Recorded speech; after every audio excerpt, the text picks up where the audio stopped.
Today we have the privilege to have Shelly Birkett-Eyles with us. Shelley is a highly respected pediatric occupational therapist and the founder of Hemispheres. Shelley has a deep interest in the brain and its role in childhood development.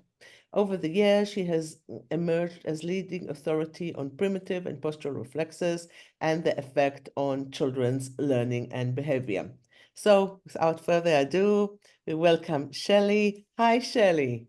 Hi, how are you doing? Thank you. Thank you for joining us. Can you tell us about your background and what led you to start Hemispheres in 2003? Yeah, I mean, basically, I graduated in the early 90s and I sort of went into psychiatry first because I was a little disillusioned with medicine when I graduated. So I went into psychiatry and spent 3 years working with acute mental health issues in a psychosis unit and then in prisons in London. And then from there, I decided to go back into medicine. So I became interested in neurology specifically. Got a job at Queen's Square and spent 3 or 4 years working in neurology, neurosurgery, neuromedicine, and then neurorehab. So really, my keen interest was how does the brain work? What happens when it's dysfunctional, and what impact is that having on people's independence? And at that stage, it was mainly with adults. So then I managed King's College Neuroscience Unit for Occupational Therapy and set up the service there. And one of the pediatric neurosurgeons then asked me to transfer and have my clinical caseload in pediatric neurosurgery. So then I went, and at that time it was a little scary because I didn't have children of my own. I wasn't really awfully familiar with development, but I knew about the brain. And I spent a long time studying the brain and development. And then life took me in a different direction, and I went to live in Australia for a while. And then I spent time going around different pediatric OT services because by then I'd realized I wanted to be with children or work with children. And I spent time with a sensory integration therapist. I spent time with kinesiologists. I basically was searching for a different way of working with children. And during that process, it led me to train as a kinesiologist in addition to my occupational therapy. And I still felt that there was things, most of the learning and developmental difficulties I noticed with children, I still felt that there was keys within the brain that needed to be unpicked. And I didn't want to be a therapist that was just working on compensation. I wanted to find the root cause and really get down to that. And that's how I ended up studying how the brain gets put together. So at that time, I think we're talking early 2000s, I would say, there wasn't that many courses available that looked specifically at reflexes. So I used my neurological background and my neurosurgical expertise, and I studied how the brain gets put together from conception and beyond. And really, that's when the reflexes started to pop for me. And what I had realized is I'd worked with the reflexes in adults. So part of my role at Queen's Square was to work with people who had Creutzfeldt-Jakob disease, which was mad cow's disease in the 90s. And as their brain deteriorated, the fascination for me was all the reflexes popped back out. So you saw all the motor patterning. So I just felt that there was something within this knowledge. And I don't think I'm wrong. There's been a plethora of information that's come out since then. And so I basically studied how the reflexes and what their role is in neurodevelopment, and then what impact they have on the brain.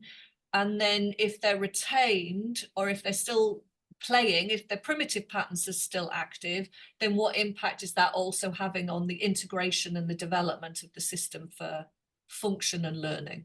The area that we're looking to get into more at the moment, what I'm really interested in doing is babies. So I've had quite a few children that are referred to me usually from a chiropractor or an osteopath. And like this little one who's born without his corpus callosum. Yes.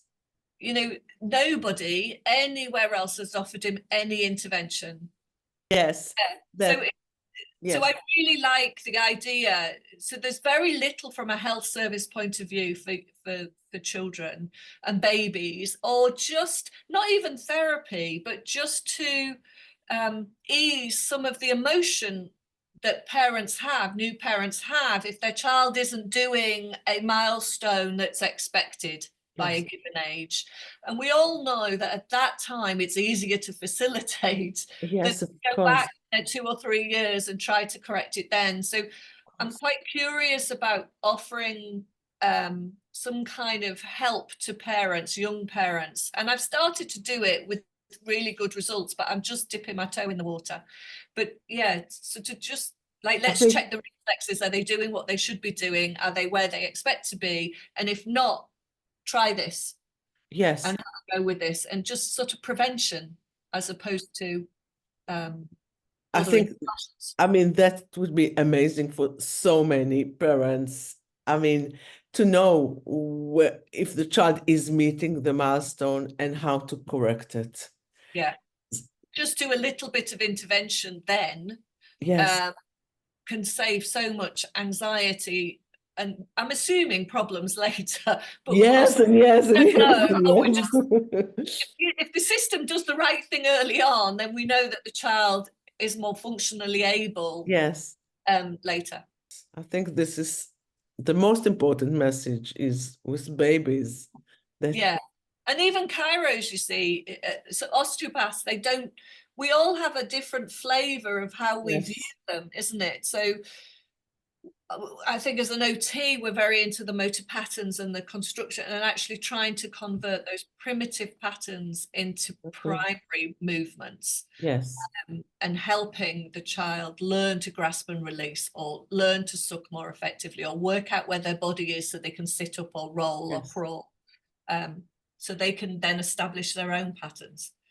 Parents who don't know exactly what primitive and postural reflexes, could you just give it? Yeah, so uh, I see the primitive reflexes as they're like neural keys, basically. So they're neural codes that a child's central, when the baby is being developed from conception to birth, within the central nervous system, there are these involuntary patterns or neural codes that are put into the system.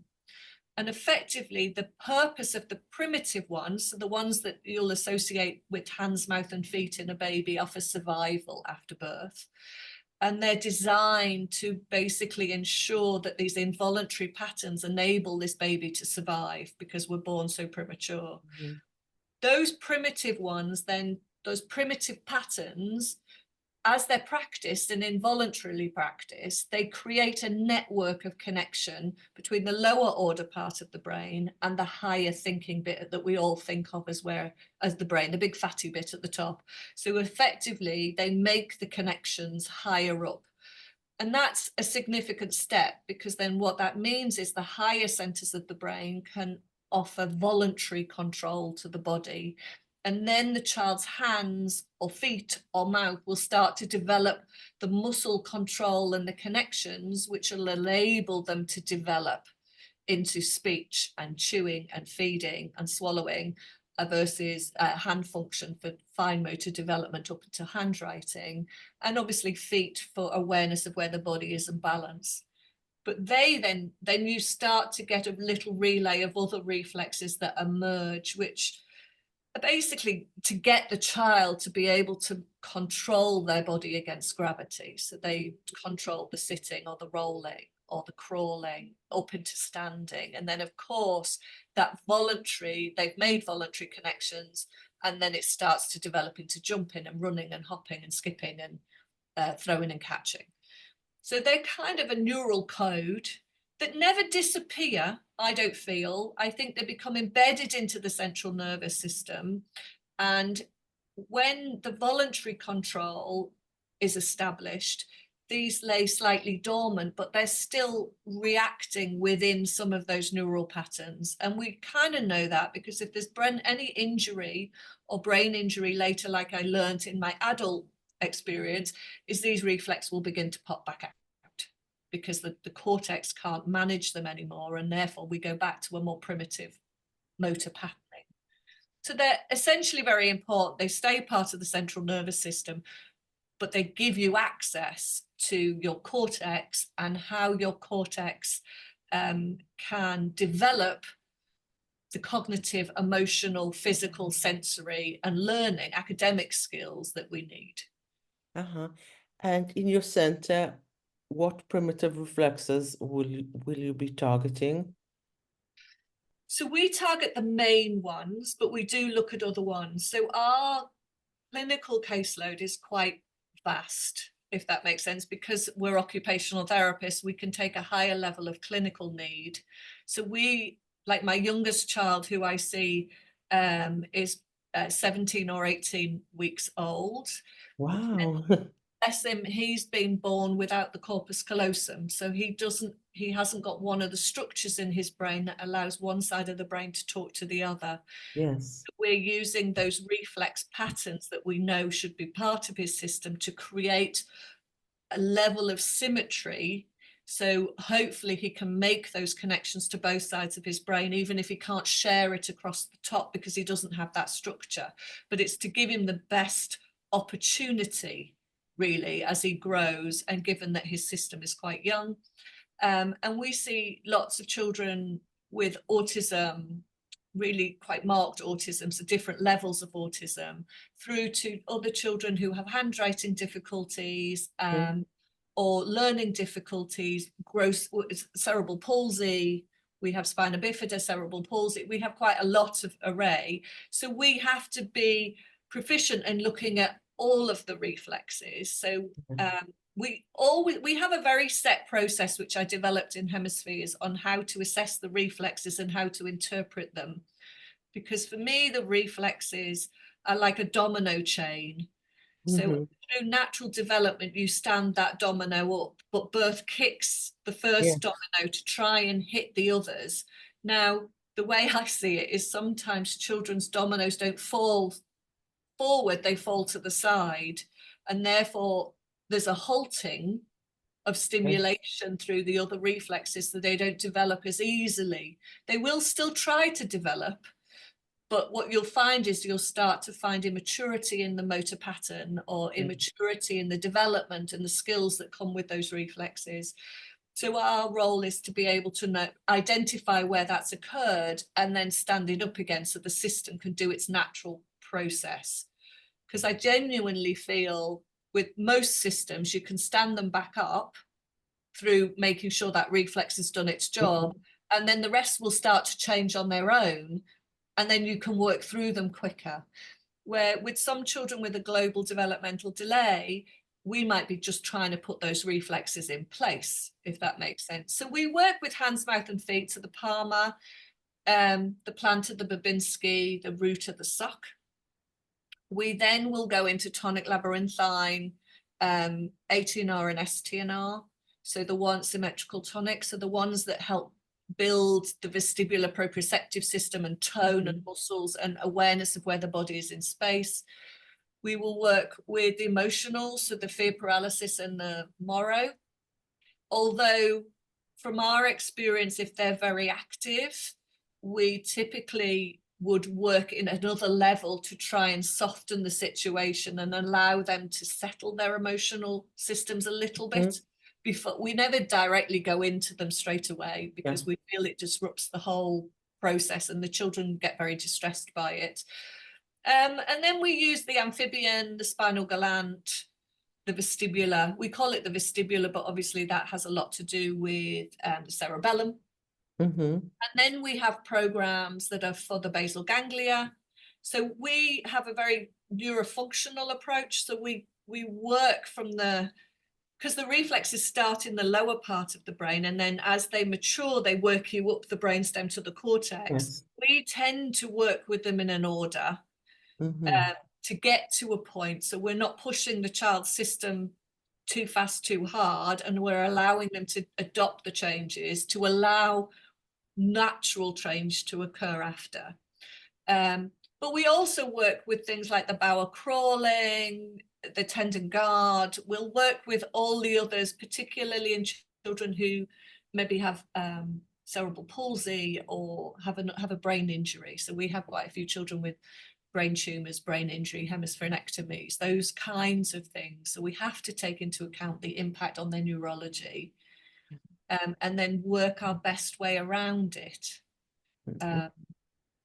Yeah, so we work with lots of them. So how would the program, let's say, work? Family would get a home program, or would they come to clinic to do the exercises? So what we do is we identify by having a conversation with the parents before they arrive to which assessment. Because we're OTs, we have a neurological assessment, we have a cranial, oral, facial, to do with the face, we have a full occupational therapy and an EHCP assessment. So we don't want to charge parents what they don't need, and we like to tailor what we're looking at based on what the child's needs are and what the main concerns are. So we have that conversation, and then we would do an assessment, which ideally they need to come into clinic. Occasionally we do it online if they're abroad or, you know, far away. Then from that information, they would leave that session with a set of exercises or movements to do. So that can be anything. So it could be massage, neurotactile based, it can be cerebellar based, it can be vestibular proprioceptive based. And then in order for that neurology to change, we want to change patterns, remember. So to change that pattern, that needs to be done regularly. So right from the beginning, when I set up Hemispheres, I wanted a process where we were the facilitator, if that makes sense. We teach parents how to help their child, given their child's individual needs. And we would just tailor the program and make sure that the parent knows what they're doing. We also have a library bank of videos at the back end of our website. So when we select, the parents have that video support at home. So they, in case they're a bit overwhelmed or they haven't, you know, we all get home from an appointment and forget what we're supposed to be doing. So we have that in the background. They would then do that. We ask for it to be done on a daily basis. We try not to overload it. So we ask for 1, possibly 2 times a day, depending on the child's needs. Should take about 10 to 15 minutes is what we aim for. So it's doable. And then they would do that and then come back to see us 4 to 6 weeks later. Now, some of that can be done on Zoom, or, you know, because we have children coming from all over the country and abroad. So sometimes we have to adapt it for telehealth, so we can do that. But again, because we have the video bank, we can show, but the same thing as parents have something to fall back on. So about every 4 to 6 weeks. And what would be your tip for a successful program at home? Oh, that's a good one. That is a good one. Definitely consistency and repetition. Those are the 2 main factors, I think, that make a difference with the neurology. Yes, I think the input has to be pitched right and not out of that, but that's the therapist's responsibility. But definitely from a parent, it's the commitment to deliver something. There is no quick fix, in my view. The neurology is that your child's neurological system is wiring in a particular way. And what we want to be able to do is make sure that it's wired in the most efficient way for them. And to do that, we're kind of rerouting is the way I kind of like to do. So you're using the neuroplasticity to reroute a connection to get a more efficient connection. And that doesn't happen overnight. So commitment, consistency, and repetition. So the tips for me is making sure that parents have it in a part of the day so the child knows it's coming. Does that make sense? It's not just sprung on them. So having it fitted into a routine so you don't forget it either.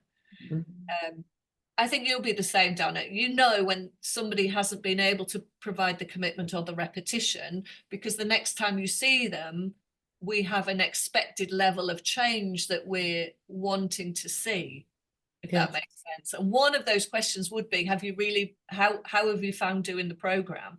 Because if you can't commit to that, then we're not the right practice. Does that make sense? Because that's one of the things that when I was investigating on working with children, one of the things I didn't fit comfortably with me is people coming to see me once a week, and it was my responsibility Exactly. to fix or improve the situation. And I didn't like that, because I still feel the ownership remains with parents. And to be fair, I think the biggest value most parents will say is they really working with Reflexes, and the work that you and I both do is that they get to know their child. They get to read their child, they get a feel for their child, and they have with the Reflexes, it gives them an understanding why certain things are difficult. So if it's a cognitive-based issue and an academic learning-based challenge that a child has, and we're still working at hands, mouth, and feet, does that make sense? We have to be able to very clearly say, you're looking at the cherry on the Bakewell tart. Yes. Still trying to bake the cake. Does that make sense? So the reason those difficulties are up there is because we're still really just trying to forge those right connections. And when you get them right, then the parents see those academic things change. Yeah, I think the biggest difficulty I see is the commitment and prioritizing it, saying, like we brush our teeth, to find time to do these exercises. And yeah, absolutely. And I think you kind of know when the parents aren't, and that's part of our 20-minute conversation right before they even come. Is we want to sort of be very clear about the expectations, because there's lots of different people out there, and we may not be that practice if as a parent your circumstances are such that you're not sure if you can find that commitment to the time and energy and effort and emotional investment that you make. Because as you and I both know, when you start to make changes with the child's neurological system, other skills pop and others change, and sometimes we'll get a rise in emotional difficulties. It's part of the process, and for me that is progress, and I'm thinking, great, we're starting to make progress, but now parenting skills have to change because the child is evolving, and sometimes parents are so used to their child being one way that when the program starts to work, we have to work very closely with parents on understanding that adaptation and change, and what does this mean. And I think for me, the biggest thing is, as a therapist, we need to be able to clearly explain to parents what's happening in their child's brain, why we're seeing those changes, and why we see that as progress, even though it feels like it isn't. Yes. And what does that mean moving forward? It's always a challenge. Exactly. And Shelley, how can parents contact you? The easiest way is either going to the website and sending in an inquiry. So that's on hemispheres.org.uk, or they can search Hemispheres OT and that'll come up. So we have an inquiry page, or they can just ring through to the office on 01276 472 858 and talk to Mel, our PA, and basically she'll organise and book a time in for a call with one of the therapists, just so we know that we can meet the need. Yes. Shelley, thank you so much for all this great information, and I hope more parents will learn about your practice and thank you. join. More parents learning about Reflexes would be great. Yes, exactly. Thank you so much, and we'll be in touch. Yeah, amazing. Thank you, Donna. See you Thank you. soon. Bye. Bye.